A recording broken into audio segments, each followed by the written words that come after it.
I'm just tired of working so hard, being gracious at what I do, getting paid a fraction of the cost. From afar, the glamorous world of celebrities appears enchanting, with extravagant parties, exciting careers, enticing perks, and of course, substantial paychecks. However, the reality is that not all members of Hollywood's elite manage to amass significant wealth. Whether due to imprudent spending, financial mismanagement, bankruptcy filings, or unforeseen expenses, the financial trajectories of these stars may defy expectations. An actor's journey in the unpredictable realm of showbiz resembles a roller coaster ride replete with unforeseen twists and turns. Whether they rise to fame through sports dramas, transition from modeling to successful acting, or emerge from their Disney Channel roots, entertainment careers consistently keep us on our toes, leading individuals to unexpected and intriguing destinations. He knows everybody.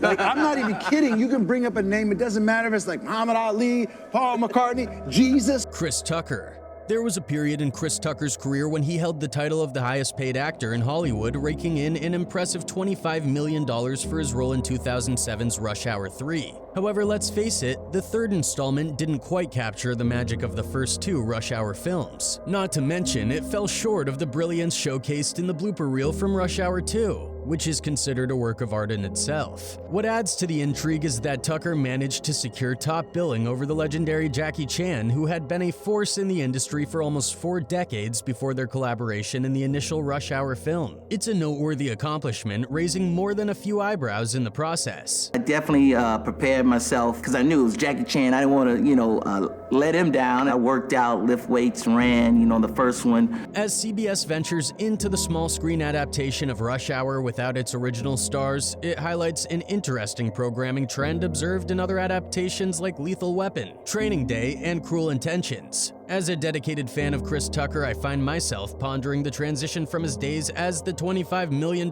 man to virtually disappearing from the entertainment landscape. The evolution of these iconic projects prompts the question: how did Chris Tucker, once a major Hollywood figure, seemingly fade from the spotlight? Back then, I never thought about doing sequels. I always wanted to do a good job and keep moving to the next movie. To unravel this fascinating transformation, it's essential to explore the rapid ascent of Chris Tucker. In the realm of comedians making the leap to TV and movie stardom, a tradition embraced by luminaries such as Jerry Seinfeld, Chris Rock, Ray Romano, and Amy Schumer, Tucker's narrative stands out as truly distinctive. His trajectory began on HBO's Def Comedy Jam, where he delivered humorous anecdotes about Michael Jackson as a coke-sniffing pimp and speculated on why white individuals might be hesitant to vote for a black president. No small feat, especially in the year 1992. Michael called me on the phone. He said, I just want to call you and tell you, I seen your movie Rush Hour 2, and you're kicking with the wrong leg.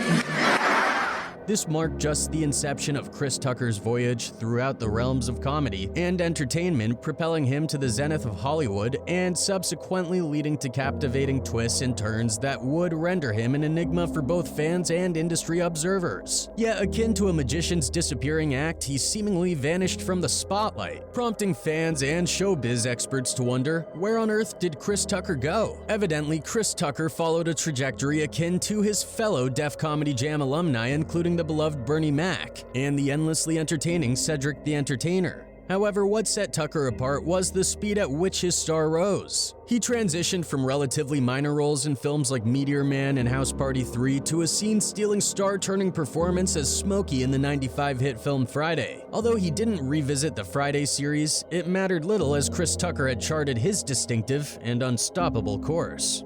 Chris, we want to do another Fridays, man. And I was just like, nah, I don't want to do another Fridays. I want to do like Eddie Murphy and them did. I want to do Money Talk. Chris Tucker's portrayal of Skip in 1995's Dead Presidents was a pivotal showcase of his acting versatility, proving that he could transcend his comedic roots. Nevertheless, it was his adeptness in action comedy, as evidenced in films like Money Talks and The Fifth Element, that likely convinced New Line Cinema to entrust him with the lead role in the '98 blockbuster Rush Hour. This buddy action comedy paired Tucker with the legendary Jackie Chan, forming a dynamic duo that delivered a perfect blend of comedy and action. The financial success was indisputable, as the first film grossed an impressive $244.4 million at the box office, all while being produced on a modest $33 million budget. This success solidified Tucker's casting as a stroke of genius. The momentum continued with the release of Rush Hour 2 in 2001, which garnered a staggering $347 million,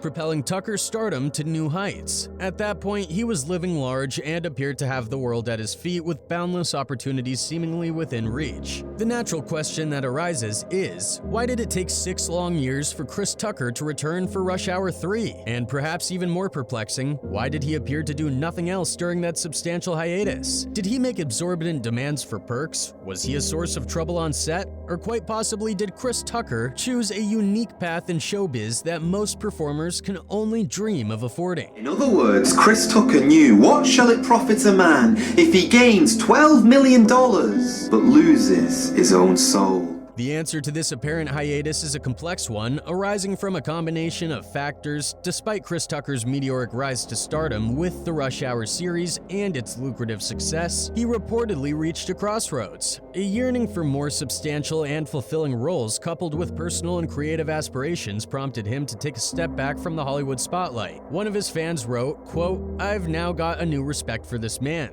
He certainly earned more money for his movies than I could dream about, but to have made the decisions he has made for the sake of his career and personal true nature is extremely admirable. Bless you, sir." Another one added, "No doubt people will love to see Chris back on the screen. I know for me personally, I can really respect his reasons for not being in every movie offered to him. He's among the few who won't allow themselves to be pigeonholed into whatever Hollywood wants him to be. I wish more people were like Chris. Money isn't everything to some people." Despite his success, Chris Tucker's journey was not without challenges. Financial difficulties became a notable aspect, with rumors circulating about the potential loss of his $6 million home in Florida, as reported by People in 2011. According to the reports, Chris Tucker faced the risk of foreclosure on one of his Florida mansions, with accumulated debts surpassing $4.4 million for the property located in Lake County, Florida. I want to get it all in because my life is just it's a lot. So I got it all in. It's in the special. Yeah. It's fun. Reports indicated that Chris Tucker made the decision to relinquish both the mentioned houses due to financial challenges. The first mansion was sold at an auction for $2 million, alleviating the Rush Hour star from the debt associated with that property. According to TMZ, Tucker had originally purchased the expansive 5-bedroom home for $6 million. Another property was sold for $1 million, despite Tucker reportedly having paid $1.5 million for it. Simultaneously, Tucker began divesting himself of additional homes, presumably shedding any financial burdens, as he was reportedly facing government-backed taxes amounting to $11.5 million. Maybe help me out with my taxes, sir. You gotta have an accounting degree with me, man. At the time, he was mum on the situation, but in 2014, Tucker's representative said he paid a huge $2.5 million lien on a property in Georgia, dispelling a TMZ report that said Tucker owed somewhere in the neighborhood of $14 million on the property. In his 2015 Netflix special, Chris Tucker Live, he made light of his tax woes. Quote, "Take care of your business, man, and don't listen to people. Do your own business. Be careful who you listen to, because that's the last time I let Wesley Snipes help me out with my taxes." Moreover, the comedic talent Chris Tucker found himself facing a substantial financial challenge when a new tax lien was imposed, adding $2.5 million to an existing $12 million debt. This development indicated that Mr. Tucker had accrued additional back taxes spanning a period of 7 years, with a total amount owed of $14,068,047.50. Thankfully, there's good news to share, as Mr. Tucker is reported to have reached an agreement that allows him to settle this significant financial obligation. Take care of your business, man. Don't listen to people. Do your own business. Be careful who you listen to, because that's the last time I let Wesley Snipes help me out with my taxes. In 2014, Chris Tucker settled a $14 million bill with the Internal Revenue Services, IRS, after a lien was placed on one of his properties. During that time, his representatives attributed the financial issues to poor accounting and business management. However, the Rush Hour star's financial challenges persisted. In 2021, the government sued to collect back taxes for years in which he filed his taxes too late. According to the complaint, Tucker engaged in discussions in 2010, 2011, and 2016 to repay the IRS through installments, ranging from $25,000 to $50,000 over a 10-year period. Unfortunately, these deals fell apart because because he would be unable to fully settle the balance before the 10-year period during which the agency is allowed to collect taxes for a given year. Almost got both our ass locked up, man. Kick Wesley's I wanted to pass it to 57 minutes.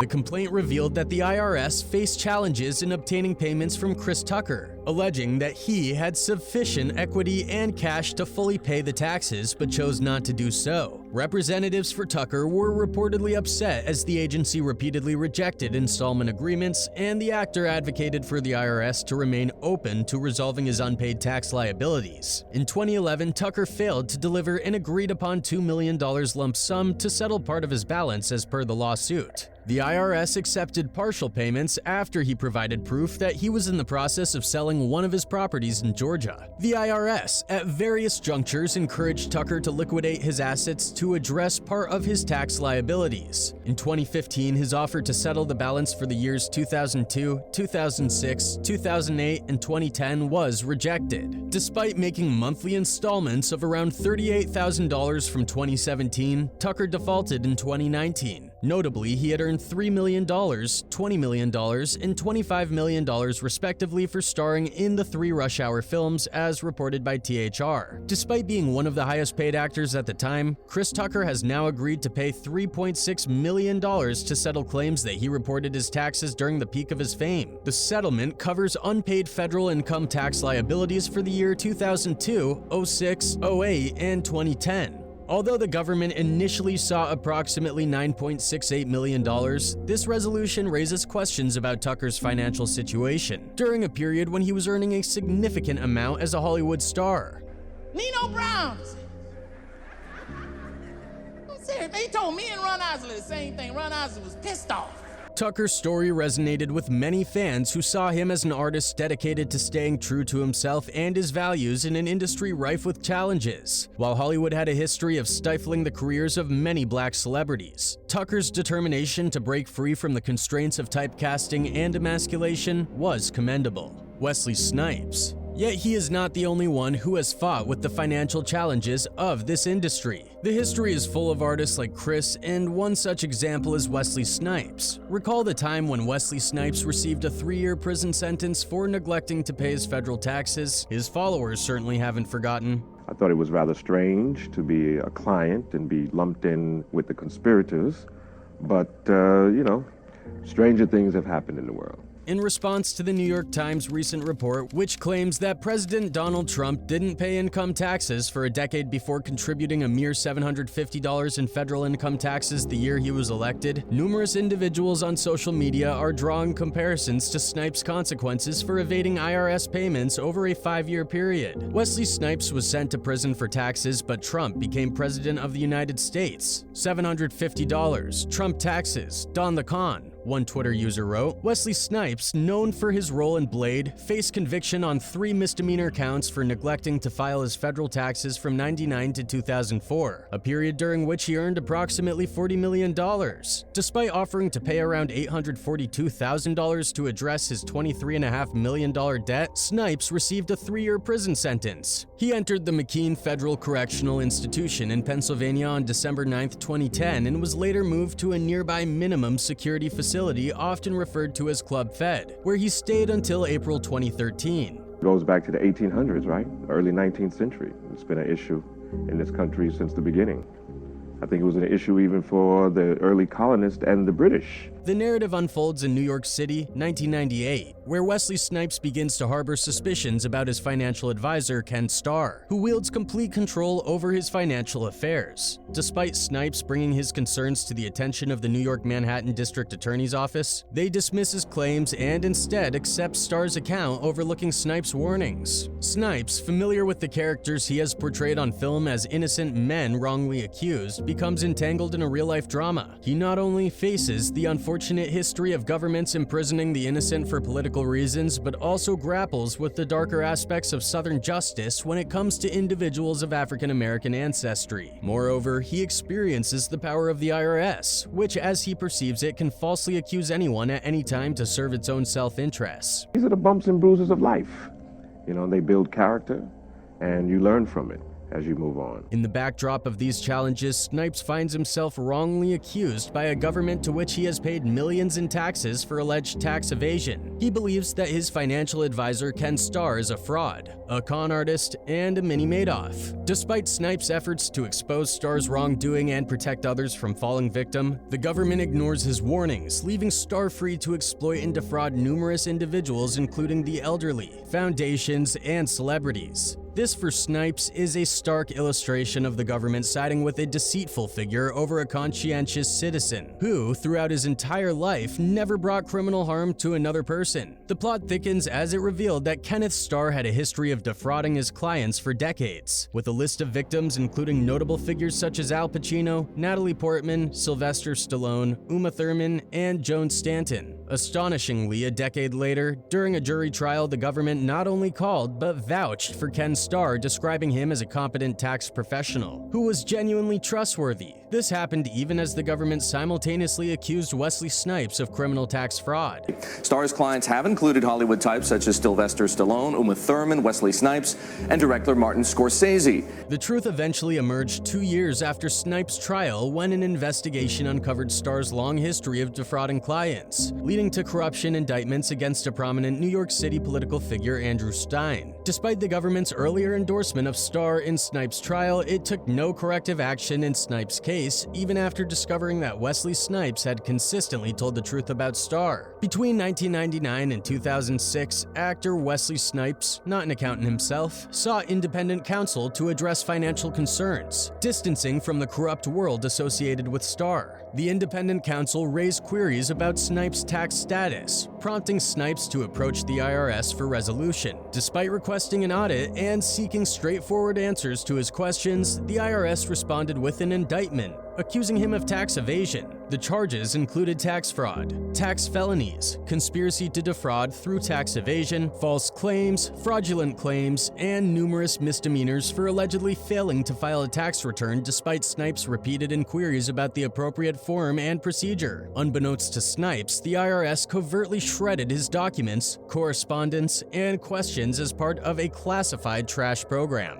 even as he genuinely sought answers from the government, having paid millions in taxes over the years. Notably, in Wesley Snipes' tax fraud case, the entire jury consisted of individuals who were white. Your performance and your work has to be layered too. You just can't come in and say, oh, I'm gonna do Nino with a different outfit and an Argyle now. You know? In 2008, during the trial of Wesley Snipes in Ocala, Florida, a town unfamiliar to him, the question arises, why this particular location? Despite other viable options like New York, where Snipes grew up, Orlando, where he once lived, Los Angeles, where he worked, or Washington, D.C., where they claimed he filed documents and sought refunds, Ocala was chosen. The answer becomes evident when examining the local landscape. Passing by the courthouse, observing the namesake high school, or touring the Ocala National Forest reveals a town with a distinctive characteristic. It held the highest per capita incidences of racial hatred and racial hate groups in America. Ocala featured visible remnants of a contentious past, with the Dixie flag still waving near the courthouse, a school renaming itself after the founder of the Ku Klux Klan during the Civil Rights era, and the local National Forest serving as a favored staging ground for white nationalist hate groups, hosting events like White Nationalist Father's Day. Ocala was also notable for being home to the Ku Klux Klan's National Mailing Center, and the infamous Hog Valley had a history marked by lynchings. When Wesley Snipes raised questions about these issues, the local news media, drawing on his famous role in White Men Can't Jump, further fueled community tensions by inaccurately claiming that Snipes had stated Wesley Snipes can't judge. In contrast, the New York Times disclosed that Donald Trump paid just $750 in taxes in both 2016 and 2017. Furthermore, in the 15 years leading up to Trump's 2016 presidential campaign, it was reported that the real estate mogul did not pay taxes for at least 10 of those years, citing significant losses that exceeded his earnings. Despite the Times' revelations, Trump rejected the report during a press briefing on Sunday, categorizing it as fake news. "It's totally fake news. Made up, fake," Trump said. That hasn't stopped people on social media from pondering the IRS's treatment of both men. So why has the IRS not taken action against Trump in all this time? They've certainly taken action against a lot of famous black people like Wesley Snipes and a few others. They're the punishment of people who seem selected, one person tweeted. Some have openly speculated that race may be a significant factor in why Donald Trump has seemingly evaded consequences comparable to those faced by Wesley Snipes and other Black American entertainers penalized for tax evasion. Quote, Wesley Snipes and Lauryn Hill had their careers destroyed. Oh, and they went to jail for failing to pay taxes. So I guess this is just reason number 57,001 to put this dude in jail, a Twitter user wrote. Mike Tyson. Well, the problems for Black artists never stopped. Once hailed as one of the wealthiest athletes in history, Mike Tyson faced a drastic turn of fortune, squandering his massive wealth through various channels. For those who came of age after a certain era, Tyson is often remembered for his distinctive face tattoo. Alternatively, others associate him with tabloid headlines detailing his tumultuous relationships with his wife and children. However, during his initial ascent to fame, Tyson was renowned as one of the most dominant boxers ever, achieving unparalleled success that propelled him to amass a staggering $400 million fortune at one point. Regrettably, his financial downfall ensued, resulting in the loss of his once enviable wealth. I've been there. I'm not saying I've been in jail. I'm a hardcore nut because there's a bunch of there's a bunch of weak people in jail. And the reason why people go to jail because they don't have the In the early stages of Mike Tyson's boxing journey, he achieved the extraordinary by winning his first 19 fights all by knockout, with an astounding 12 of those victories occurring in the first round. Tyson's exceptional record granted him the opportunity to vie for the undisputed World Heavyweight Championship. Triumphing in this pivotal bout, he held the prestigious title from 1987 until 1990 and experienced another championship win in '96, retaining the title for several months. I feel like, and I hope I'm right on this, I feel like you seem happy, you seem like in a really good place in your life. Yeah, I'm in the winning position right now, yeah. Yeah, you are. During the pinnacle of his boxing career, Tyson transcended into a household name, reaching a level of fame that led to the creation of a video game bearing his name. With substantial earnings from boxing and lucrative opportunities, Tyson's net worth once soared to an astonishing $400 million. However, despite his initial financial success, Tyson faced significant challenges, and his economic woes became so dire that he declared bankruptcy in 2003. While financial struggles are not uncommon among celebrities, Tyson's journey to losing his immense fortune unfolded in truly remarkable ways. Tyson expressed a sense of despondency about his life. Quote, my whole life has been a waste. I've been a failure, he said. Quote, I just want to escape. I'm really embarrassed with myself and my life. I want to be a missionary. I think I could do that while keeping my dignity without letting people know they chased me out of the country. I want to get this part of my life over as soon as possible. In this country, nothing good is going to come of me. People put me so high, I wanted to tear that image down. Foremost among the notorious avenues through which Tyson lost his fortune was his extravagant spending habits. Tyson lacked the financial education necessary for responsible management and fell victim to the belief that the influx of money would be perpetual. One of the most extravagant and memorable instances of Tyson's spending spree occurred during his marriage to Robin Givens, when he purchased a bathtub crafted from 24-karat gold, reportedly costing an astounding $2.2 million. Tyson's lavish expenditures extended to unconventional purchases, including $210,000 on Siberian tigers, $400,000 on trained pigeons, and $300,000 on landscaping. These expenditures, coupled with his $22 million mansion, underscore the extent of his lavish lifestyle. Tyson candidly admitted to shelling out $100,000 monthly on jewelry and an annual expenditure of $300,000 on revelry, further contributing to the rapid depletion of his once formidable wealth. It was interesting. I didn't possessing it. I just was a young kid having fun. What do you consider a lot of money to be? I don't know, $1,000. Oh, please. As expected, Tyson indulged in an exorbitant car collection, a penchant common among celebrities. Over the years, reports indicate that Tyson acquired a staggering 111 cars, featuring a lineup of high-end vehicles, including a limited edition Bentley Continental SC, one of just 73 ever produced. His collection also boasted numerous Ferraris, Lamborghinis, Rolls-Royces, and more. Notably, Tyson extended his generosity by reportedly gifting 19 expensive cars to his friends. The cumulative cost of Tyson's automotive indulgence amounted to a reported $4.5 million.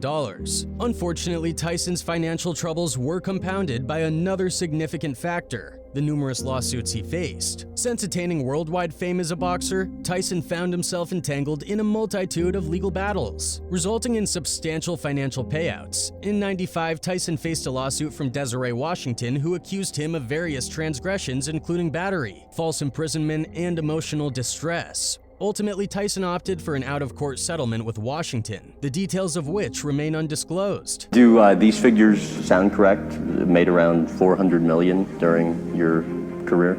I don't know, it could have been. Tyson's legal woes persisted in the year 2000 when he faced lawsuits from Sherry Cole and Chevelle Butts, both accusing him of non-consensual touching. The two women filed lawsuits against Tyson, and the subsequent legal proceedings led to private settlements. Although the exact financial details of these settlements remain undisclosed, the consensus is that sums involved were likely substantial. The cumulative impact of these lawsuits on his financial wealth, alongside Tyson's other challenges, almost certainly contributed to his decision to declare bankruptcy in 2003. Despite the monumental shift from a $400 million fortune to bankruptcy, Mike Tyson faced a challenging financial landscape. However, akin to numerous individuals who experience financial setbacks, Tyson managed to stage a financial rebound in the subsequent years. Although Mike Tyson's current wealth falls short of the reported $400 million, Celebrity Net Worth indicates that he currently possesses a fortune of $10 million.